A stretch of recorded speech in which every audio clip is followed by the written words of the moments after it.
I never wanted to be a photographer. I've always wanted to work in politics or in the developmental space or even as an activist. But growing up, I was exposed to cameras. My elder brother and I played a lot with my dad's camera, and eventually my elder brother became a photographer. But I still never wanted to be a photographer. In my fourth year in the university, I was exposed to the concept of visual anthropology and visual sociology. It made me to understand that I can express my political opinions and also my social views through the use of photography.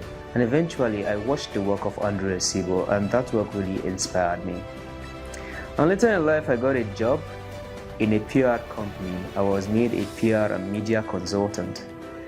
And one of these days, we have this activation for Terry Akbala, and we went to Osodi's studio.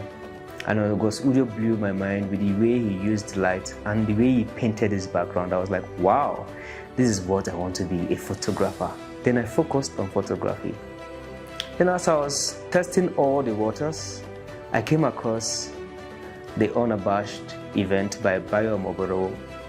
In that event, it was in Makoko, I think around 2017.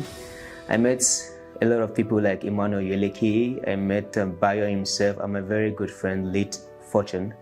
And this event really inspired me and made me to understand that I need to focus on what really inspires me, which is documentary photography. Then I started focusing on documentary photography, and eventually I got my first documentary assignment, which was to document Linus Okorie, who was contesting to become the governor of Imo State. And I told his story and also built my visual narrative. This is how I started, and from then till now, I've been telling stories.